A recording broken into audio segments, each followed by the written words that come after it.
My name is Clara Jennings. I am 36 years old. For 11 years, my mother introduced my younger sister as her only daughter. She did it in front of me. She never blinked. There is a small brass key in my jacket pocket right now. It does not open anything anymore. The lock it belonged to was changed years ago. I have carried it through 4 apartments and 2 cities anyway. My grandmother pressed it into my palm the week before she died. She said, "This one is yours, Clara. Remember that this one is yours." I want to tell you what that key opened. And what happened the night a lawyer named Simon Aldrich called my phone and said my name out loud in a conference room in Hartford, Connecticut, as if I had always belonged there. But I should start earlier than that.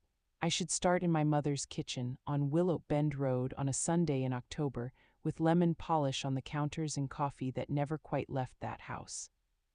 Welcome back to Calm Drama Stories. This is where we share real-life-inspired tales of family conflict, betrayal, and the quiet strength it takes to stand your ground. If these stories speak to you, drop a comment and be sure to subscribe. I grew up in West Hartford in a colonial house with green shutters.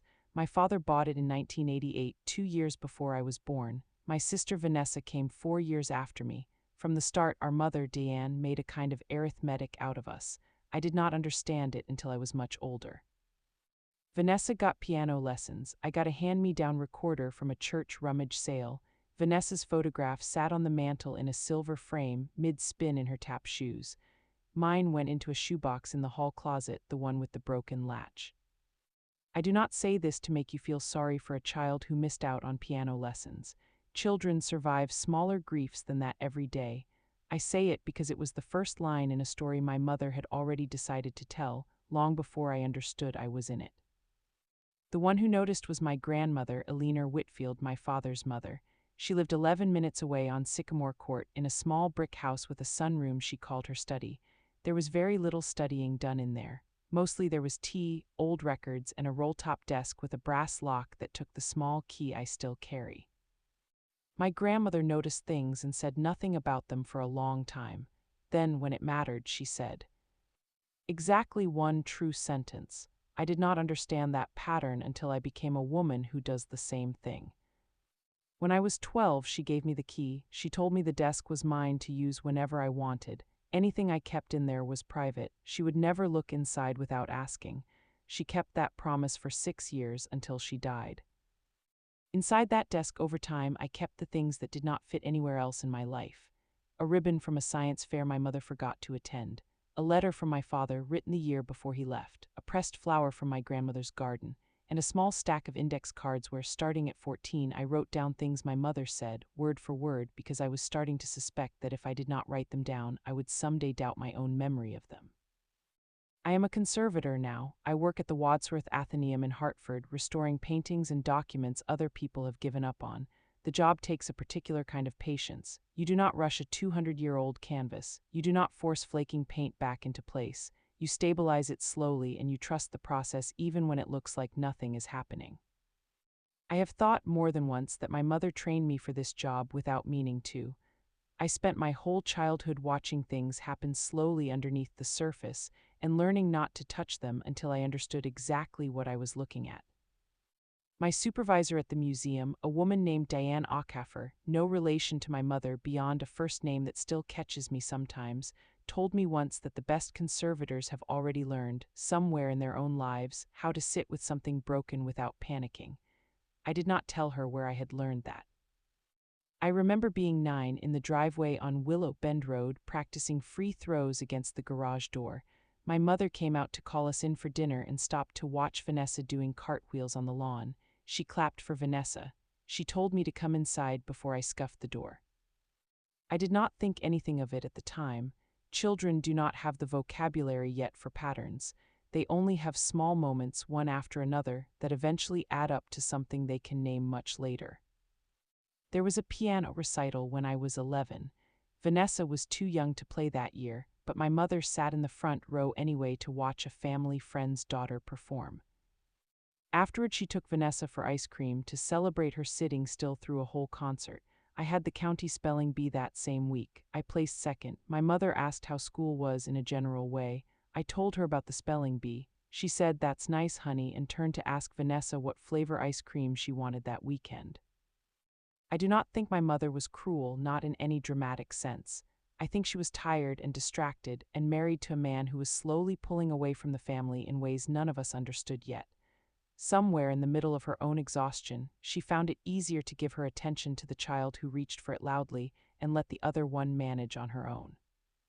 I became very good at managing on my own. I made my own lunches by 10. I forged her signature on my permission slips by 13 badly, and no teacher ever questioned it. I rode the bus alone to piano lessons I paid for myself with birthday money because I wanted to learn, even if no one was going to arrange it for me.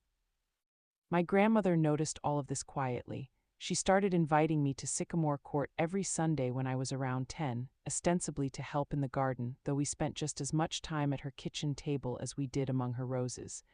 She taught me to identify birds by their calls. She taught me gin rummy, and she never once let me win out of pity.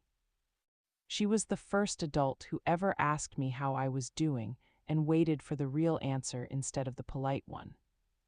I remember one Sunday when I was 13, sitting at her kitchen table when she asked, out of nowhere, whether I felt like I had to earn love in my own house. I did not have an answer ready. I sat with it for a long moment, turning my spoon against the side of the cup, and finally told her I did not know what she meant. She did not push, she only said, "Someday you might understand what I'm asking, and when you do, I want you to remember, you never had to earn anything from me. I gave it to you the day you were born, and nothing you do is going to change that." I did not fully understand that sentence at 13. I understand it now most days, though there are still mornings when the old habit surfaces, when I catch myself working harder than necessary just to justify being included. The overhearing started when I was 16. I do not think my mother believed I was listening, or maybe she did not care. I was on the stairs one night doing homework in the hallway light when I heard her on the phone with her sister, my Aunt Pam. She said, "Vanessa is just easier, Pam." She said, "I don't know what it is with Clara, she watches everything, she doesn't say much, it's unsettling in a kid." She said, "Frank thinks I favor Vanessa, and maybe I do, but Vanessa needs it more. She's fragile, Clara can handle herself." I remember exactly where I was sitting, third step from the top, my back against the banister. I did not cry. Something behind my ribs pulled tight like a drawstring cinched 2 notches too far. It did not loosen again for a long time. I wrote that phone call down on an index card the next morning. Clara can handle herself. I still have that card. Looking back, I can trace my parents' marriage unraveling for years before he finally left, though at the time it just felt like the weather in our house, a low-pressure system that never quite broke. My father worked long hours downtown, and when he was home, he and my mother spoke to each other in the clipped tone of two people managing a shared project, not two people who had chosen each other. Their divorce took almost a year to settle, mostly over the house and a retirement account he had built over 18 years, of which my mother was awarded the larger share. My father left when I was 17. He never explained it in a way that made sense at the time. My mother never explained it at all. She simply stopped saying his name, the way you stop mentioning a stain you have decided to ignore. Vanessa cried for weeks. I made her toast most mornings before school because our mother could not get out of bed some days, and somehow, even in that, the story held. Vanessa was the one who was suffering. I was the one who was managing. There is one more scene from that year worth telling because it involves a witness, someone who saw what was happening and said nothing, not out of cruelty, but out of the particular helplessness people feel inside a family that is not their own. My father's sister, my Aunt Rosalind, stayed with us for 2 weeks that spring, right after he left. She was a quiet schoolteacher from Vermont, the kind of woman who notices which children are struggling in silence. One evening she was drying dishes while I washed them, our mother already in bed with a headache that lasted most of that spring. Rosalind did not say anything for a long while, then quietly, without looking at me, she said, "You're doing an awful lot of the holding together in this house for someone who's 17, Clara." I did not know how to answer that. I said something small like, "It's fine, someone has to." She nodded, dried another plate, and never brought it up again, not that night, not for the rest of her visit. She never mentioned it to my mother either, as far as I know. She still sends me a card every Christmas, and I have wondered more than once whether she carried that sentence the way I carried it. By the time I left for the University of Connecticut, the roles were fixed the way plaster sets. Vanessa was delicate, I was capable. Vanessa needed protecting. I needed nothing, apparently, which is a strange thing to decide about a person and then act on for the rest of her life. College became a kind of quiet refuge. I studied art history and chemistry, an unusual pairing that made sense only to me at the time, and later became the exact foundation for the career I have now. I worked 2 part-time jobs to cover what financial aid did not, and I remember feeling, for the first time, that my effort and my results were actually connected. My mother called during those years, but not often and briefly. She asked about my grades in a general way and whether I needed anything, and when I said no, she seemed relieved rather than curious about why a college student never needed anything from home. I did not resent Vanessa for the attention she got during those same years. I resented, quietly, that our mother had never once shown up for me with that same intensity, not even during the 2 months after the divorce when I was also a teenager, struggling with something enormous. My grandmother watched all of it from Sycamore Court. She never said a bad word about my mother in front of me, but she came to my college graduation and sat in the 3rd row with a bouquet of white ranunculus, my favorite, though I never remembered telling her that. My mother did not come. She said Vanessa had a dance recital that weekend that could not be moved. My grandmother took me to dinner that night, just the 2 of us, at a small Italian place near campus. She ordered a glass of wine she barely touched and looked at me for a long moment before she spoke. She said, "I want you to know I see you, Clara. I have always seen you." I did not know what to do with a sentence like that. I put my fork down. I said, "I know, Grandma, it's fine." She reached across the table and put her hand over mine and said, "It is not fine, but you are going to be fine, and those are different things." After college, I took my first job at a small conservation studio outside Providence, cleaning paintings that had sat in attics and estate sales for decades before someone decided they were worth saving. The pay was modest, and I lived above a laundromat, and for the first time in my life, I was entirely responsible for myself in a way that felt freeing instead of frightening. I visited my grandmother every Sunday I could manage. She was slower by then, but sharp in exactly the way she had always been sharp. About 2 years before she died, she asked me directly whether I was happy. I told her I was doing well, which was not quite the same answer, and she caught the difference immediately. She said, "Clara, doing well and being happy are not the same thing. I would like an honest answer if you're willing to give me one." I sat with that for a long moment, turning my teacup on its saucer. I told her honestly that I did not always know how to want things for myself because I had spent so many years learning not to want things I would not get. She nodded slowly and did not try to fix it in one conversation because she understood that some things take longer than an afternoon to unlearn. She died 4 years later in March in her sleep in the house on Sycamore Court. I was the one who found her. I sat with her for 11 minutes before I called anyone. I do not know why 11, it is just the number I remember from her nightstand clock when I finally looked at it. I held her hand, already cool, and said nothing out loud because there was nothing to correct or manage. There was just my grandmother and me and a quiet house that smelled like rosewater. When I called my mother, she cried in a way that surprised me, real crying, and I remember thinking, so this is what grief sounds like from her, and feeling almost nothing myself yet because mine had not arrived. It came 3 weeks later in the lab over a portrait I was cleaning, and I had to step into the supply closet and put both hands flat on a shelf until it passed. In the days before the funeral, I stayed at Sycamore Court more than my own apartment, sorting through her things at a pace that frustrated my mother, who wanted the house listed. Before the market cooled, I found a box of letters from a man named Harold she had corresponded with for years after my grandfather died.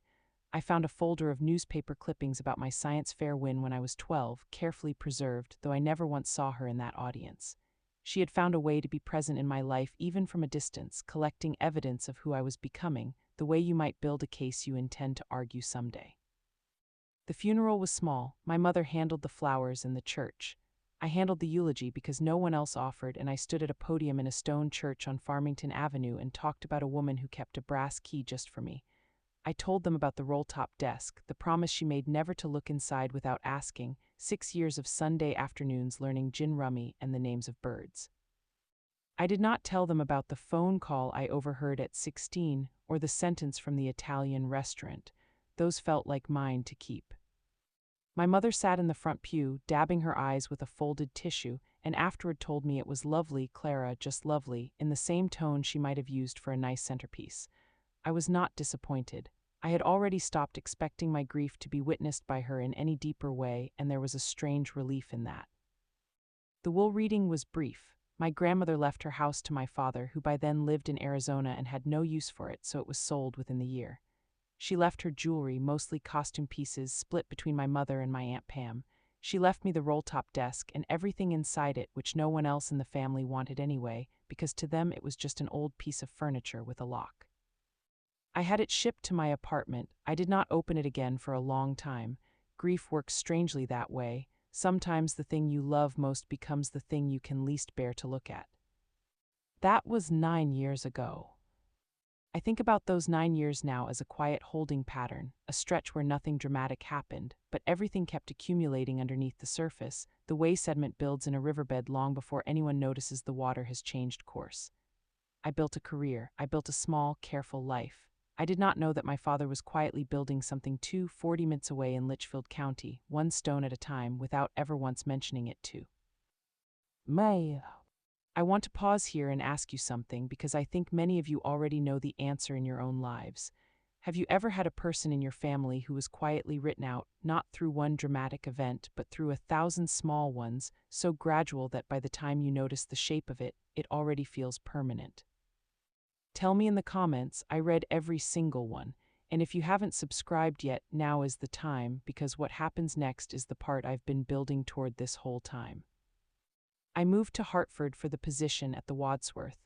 I bought a small condo on Farmington Avenue, 10 minutes from the church where I had given her eulogy, which I did not plan and only noticed a year after signing the lease. I dated occasionally, though nothing that lasted more than a year or two. I noticed more than once that I chose partners who did not ask very much of me either, a pattern I only recognized in hindsight, sitting across from a therapist in my early 30s, a woman named Dr. Bell, who asked me one afternoon whether I had ever been in a relationship where someone fought to keep me. I did not have a good answer for her that day. My relationship with my mother settled into something manageable. Sunday calls that lasted 12 minutes, Christmas at her house where Vanessa's 2 children were the center of every conversation, and I sat at the edge of it watching the way I had always watched. Vanessa had married young to a man named Todd who sold commercial real estate and spoke mostly about golf. My mother adored him. She adored the grandchildren more. I only noticed the way I notice condition issues on a canvas, the places where the varnish had worn thin. My father called twice a year, on my birthday and around the holidays, always a little apologetic, always vague. I did not push. Some doors you leave slightly open and never walk through, because walking through them costs more than the opening is worth. I want to tell you about one particular Sunday dinner, because it explains everything that came before the lawyer's call better than anything else could. It was 2 years ago in September at the house on Willow Bend Road. My mother had redone the kitchen the year before, all white marble and brass, and she was proud of it the way people are proud of things that photograph well. Vanessa arrived late with the kids, loud and cheerful, carrying wine and store-bought pie. My mother lit up the way she always did when Vanessa walked into a room. I had arrived on time, as always, with a homemade tart I had spent 2 hours on. It sat on the counter mostly untouched while Vanessa's pie disappeared within the hour. I do not say this to sound bitter, I am telling you what happened. At the table, my mother's friend Carol from her book club asked how many children she had. My mother said, "One, Carol, just the one, Vanessa, and these 2 little terrors right here," gesturing at her grandchildren, laughing. I was sitting directly across from her. I had a fork halfway to my mouth. I set it down carefully, the way you set down a piece of glass you do not want to hear break. Carol looked confused. She said, "Oh, I'm sorry, I thought Clara was your daughter too." My mother laughed a short laugh, waved her hand, and said, "Oh, Clara, yes, of course, I misspoke," and moved the conversation along before anyone could sit in the silence long enough to notice it. I did not say anything. I want you to understand that clearly. I did not correct her. I did not make a scene. I picked my fork back up, finished my dinner, helped clear the plates, and drove home on I-84 with both hands steady on the wheel and my jaw so tight it ached the next morning. Passing the exit for West Hartford Center, I had a thought I did not say out loud to anyone. She has been rehearsing that sentence for so long that it finally slipped out true. I did not cry on that drive. I rarely cry in the moment a wound actually opens. It comes later, quieter, usually alone, somewhere unremarkable. A supply closet, a parked car, a porch at dusk. I did not call her the next day. I let it sit, the way I let unstable paint sit before I decide how to approach it, because reacting too quickly to a fragile surface only does more damage.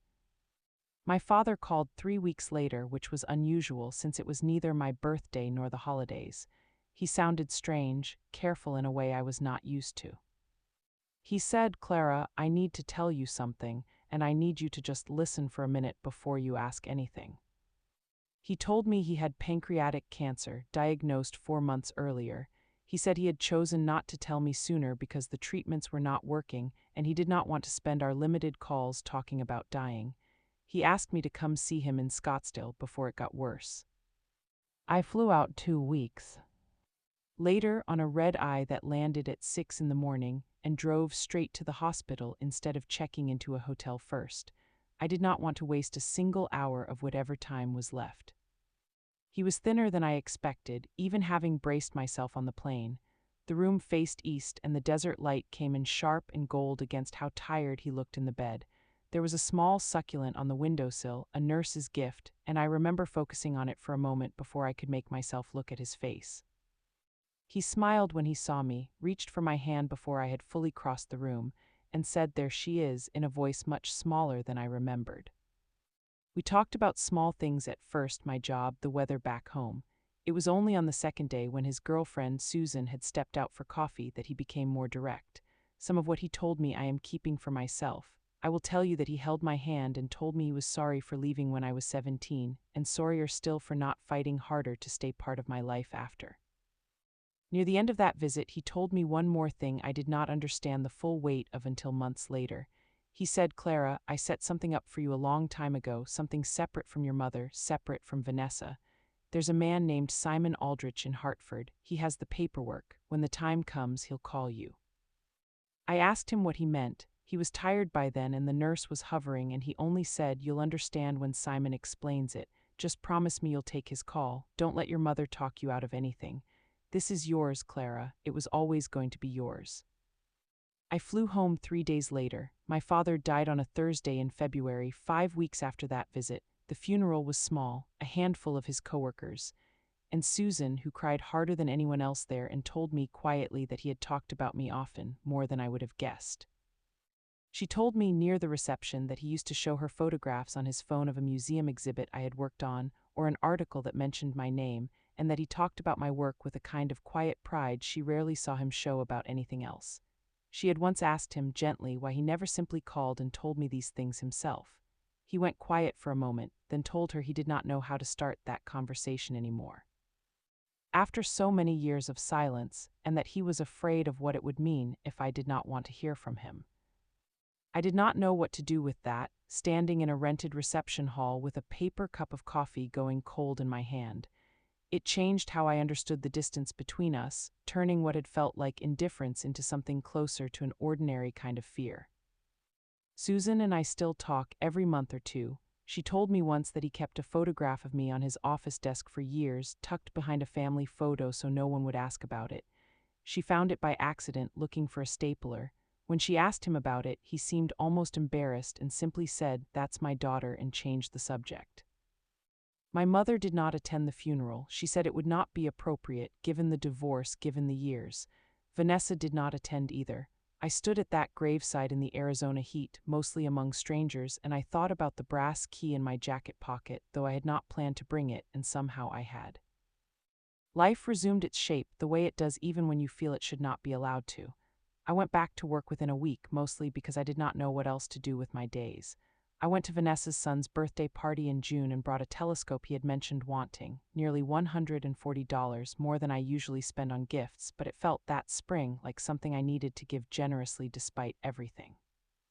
He opened someone else's gift first, a video game his cousin brought, and let out a delighted shout that drew half the yard's attention. My gift sat near the bottom of the pile for another 20 minutes. When he finally reached it, he said thank you politely, the way children are taught to, and moved on without much more than a glance. I did not mind, not really, or I told myself I did not mind, standing there with a plastic cup of lemonade sweating in my hand, watching a scene I had watched in one form or another my entire life. Then in late August, 7 months after my father's death, my phone rang on a Tuesday while I was in the lab, wearing magnifying goggles, working on a varnish removal that required absolute stillness. I let it go to voicemail.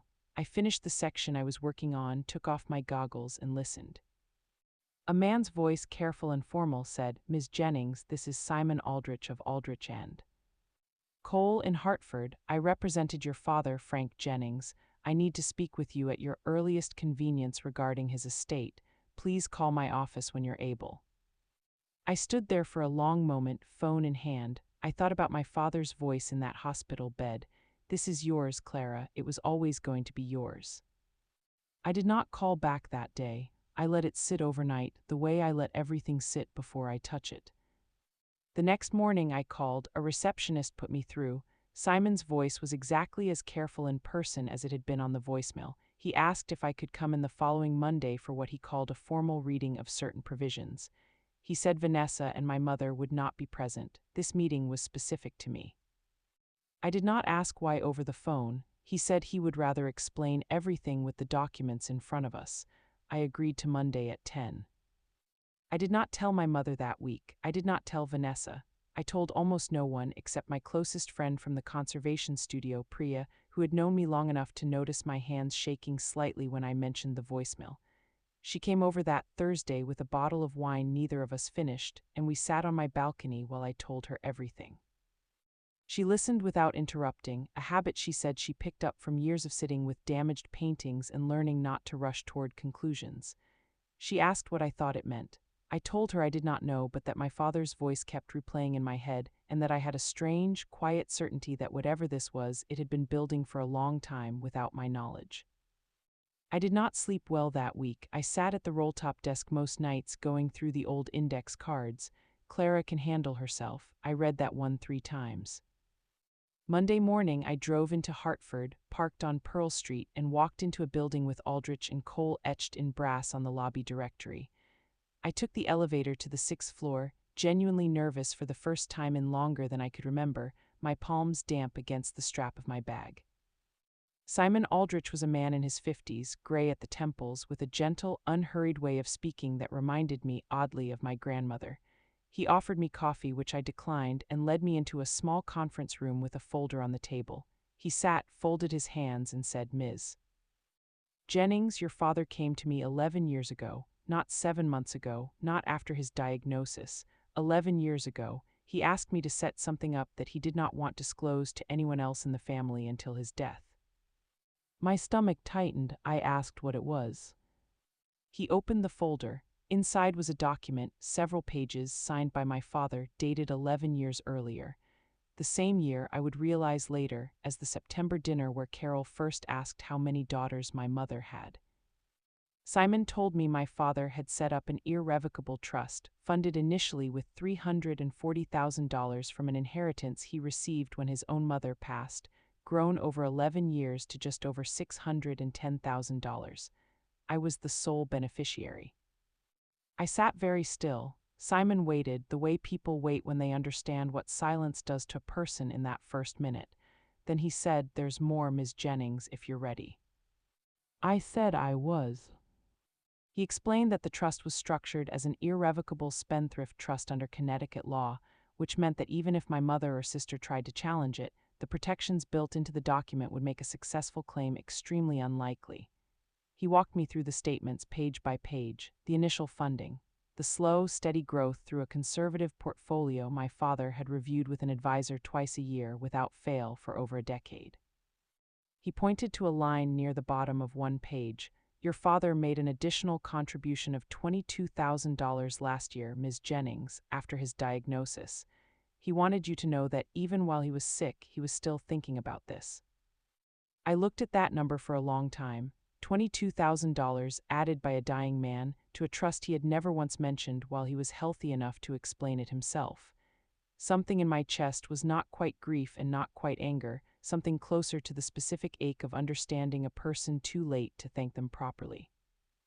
Simon slid the paperwork for the cottage across the table next. The deed, the property tax records, a folder of maintenance receipts going back 9 years, each one itemized in my father's careful handwriting. A 2-bedroom cottage on 11 acres in Litchfield County, fully paid off, currently valued at approximately $380,000. He had visited it alone several times a year for nearly a decade. He had never once mentioned it.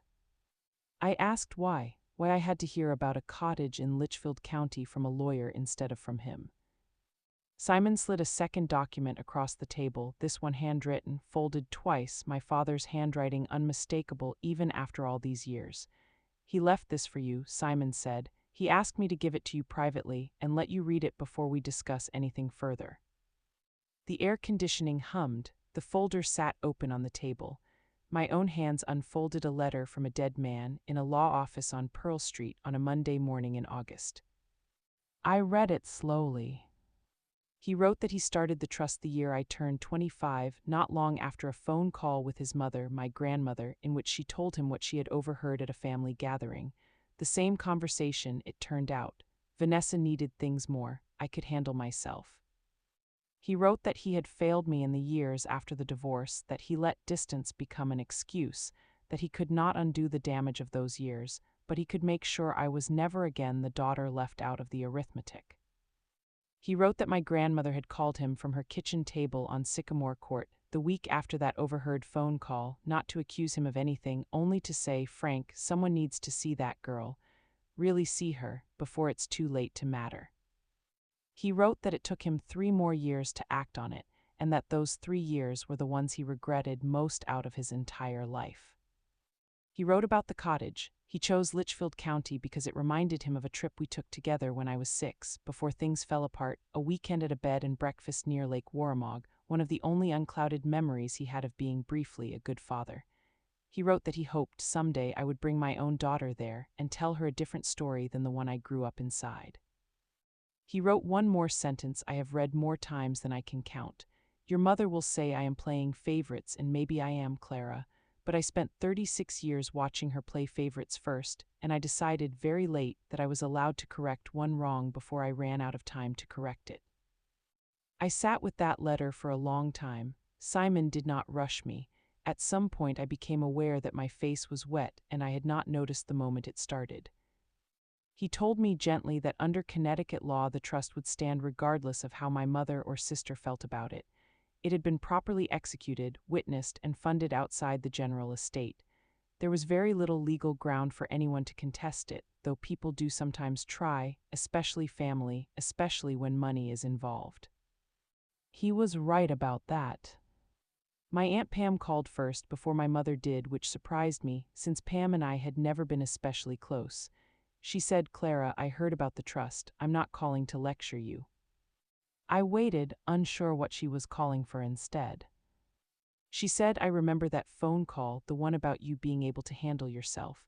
I was on the other end of it. I've thought about it more than once over the years, and I never said anything to your mother about how it sounded. I probably should have. Whatever your father set up for you, it sounds like a man trying to answer something that happened a long time ago. I told her I appreciated her saying that, and I meant it, though I did not yet know what to do with the fact that this sentence, spoken once on a phone line when I was 16, had traveled through the whole family, quietly, for 20 years before anyone said it out loud. My mother found out 3 days later through the formal notices Simon's office was required to send. She called on a Thursday evening. I was standing in my kitchen, chopping vegetables, when her name lit up my phone. Her voice was tight, controlled at first, the way it always was right before it was not. She said, Clara, I need you to explain why your father set aside over $500,000 for you and never said one word to me or your sister. I set my knife down. I said, I only found out myself last week, Mom. I didn't know either. She said, that's not the point. He did this 11 years ago, behind everyone's back, and left the rest of us with nothing. Now I have to explain to Vanessa why her sister is suddenly worth $600,000 more than she is. Something behind my sternum went tight, the same drawstring pull from the stairs when I was 16. This time I recognized it right away. I said quietly, Mom, I want to tell you something, and I need you to just listen for a minute. She went silent, which surprised me. My mother rarely goes silent for anyone. I said, "Do you remember a dinner 2 years ago when Carol asked how many daughters you had and you said one, just Vanessa?" A pause, then Clara, "That was a slip of the tongue. I misspoke, you know that." I said, "I know that's what you said at the table. I've thought about that sentence almost every week since. I've thought about a phone call I overheard when I was 16 where you told Aunt Pam that Vanessa needed things more, that she was fragile, that I could handle myself. I have an index card with that exact sentence written down. I wrote it the next morning so I'd never doubt I heard it right." She did not say anything for a long moment. I could hear her breathing, quick and shallow. Then, "That was a long time ago, Clara. I don't even remember saying that." I said, "I believe you don't remember it. I remember it. I've remembered it for 20 years. And I think Dad remembered it too, because that letter he left me talks about the same thing, almost the same words." She asked what letter. I did not tell her everything. I told her only that my father had left me a letter explaining his reasons, and that those reasons were his to give and mine to keep, and that it was not my job to make her feel better about a decision he made on his own 11 years before he died. She asked quietly whether I was going to fight this in court, whether she and I and Vanessa were headed towards some kind of legal battle. I told her the trust was not something Vanessa could contest, that Simon had explained all of this, and that I had no intention of giving any of it away simply because it made other people uncomfortable that my father had once chosen me first. Before she hung up, she asked whether Vanessa knew yet. I told her I had not said anything, that I assumed the news would reach her the same way it had reached my mother, through the formal channels. My mother said, "She's going to be devastated, Clara. She's going to feel like you were chosen over her." I stood there, the knife resting where I had set it down, and said, "I spent 30 years feeling like she was chosen over me, Mom. I don't know what to tell you about how that feels now, landing on the other side of it." A long pause. Faintly, a television in the background of her house, the same house where Vanessa's photograph had always sat on the mantel. "I don't know what to say to that, Clara," she said finally, quieter than I had heard her in years. I said, "You don't have to say anything right now. I just needed you to hear it." She hung up. We did not speak again for 6 weeks. In those weeks, I met with Simon twice more to finalize the deed transfer and review the trust's distribution schedule. I could draw up to $40,000 a year, with the principal continuing to grow, or petition for a larger disbursement under specific circumstances, though he gently recommended against it, given how carefully my father had built things over 11 years. Simon mentioned, almost in passing, that my father had called his office every year on the same date in October to review the account. The anniversary, Simon admitted when I asked, of the day my grandmother first told him what she had overheard. My father said he wanted to remember why he was doing this every year on the same day, so he would never talk himself out of it. He also told me my father had prepaid 3 years of property taxes on the cottage, so I would not need to think about that expense while I adjusted to everything else. Small, practical care, the kind he had rarely shown while I actually lived under his roof. I asked Simon whether my father had ever seemed uncertain, whether he'd considered changing his mind. In 11 years, across dozens of meetings, he never once wavered. If anything, Simon said, he grew more certain of it every year, not less. In their final meeting before the diagnosis, my father had asked whether the trust could take effect immediately, while he was still alive, instead of waiting for his death. Simon explained the tax complications, and my father, after a week of thinking it over, left the structure as it was, though he seemed restless afterward, as though some part of him already sensed he was running out of time to say the things a document alone could not say. I carried that with me into the parking garage and sat in my car for a long moment before starting the engine, letting it settle somewhere I could return to on harder days. 6 weeks after our phone call in October, my mother asked to meet me alone at a coffee shop on Farmington Avenue. I almost said no. I said yes instead. She was already seated when I arrived, a cup of coffee going cold in front of her, her hands wrapped around it, though she was not drinking it. She looked older than I remembered from the summer. Neither of us spoke for a moment. A barista called out an order behind the counter. She said, "Finally, I've been thinking about what you said. About that dinner, about the phone call with Pam." I waited, letting the silence do some of the work. I don't remember saying Clara could handle herself, she said, but I believe you that I said it. It's the kind of thing I would have said back then when things were hard with your father and I didn't have the bandwidth to think about how it sounded to a 16-year-old girl on the stairs. She turned her cup a quarter turn on the table, a small nervous motion, and looked down at it instead of at me. I'm not going to sit here and tell you I didn't favor your sister, she said. I did. I don't fully understand why even now. Maybe because she needed more or seemed to. Maybe because you never asked for anything and it's easy to give less to the child who doesn't ask. My eyes stung, but I kept my voice steady. I said I asked for things, Mom. I just stopped asking out loud because I learned early that asking didn't change what I got. She nodded slowly and did not argue with that. I'm not going to pretend I'm not still upset about the trust, she said. I am. It feels like your father found a way to punish me 11 years after the fact and I have to live with that. But I've had 6 weeks to think about it and I keep landing on the same thought. I asked her what thought. Maybe he wasn't punishing me, she said. Maybe he was just finally one time choosing you first, and maybe I never did that, not once in 36 years. That's a harder thing to sit with than I want it to be. I did not tell her it was fine. I did not perform forgiveness I had not yet fully arrived at. I told her honestly that I appreciated her saying it, and that I did not know yet what our relationship would look like going forward, but that I was willing to find out slowly, the way you find out anything that has been damaged for a long time. She reached across the table the way my grandmother once had and put her hand over mine. It was not the same gesture, it did not carry the same weight, but it was something and I let myself feel it without deciding yet what it meant. There is one more conversation worth telling, the one with Vanessa, almost 2 months later in December when I stopped by her house to drop off a Christmas gift for the kids. She answered the door alone, the children at a birthday party, Todd out running errands.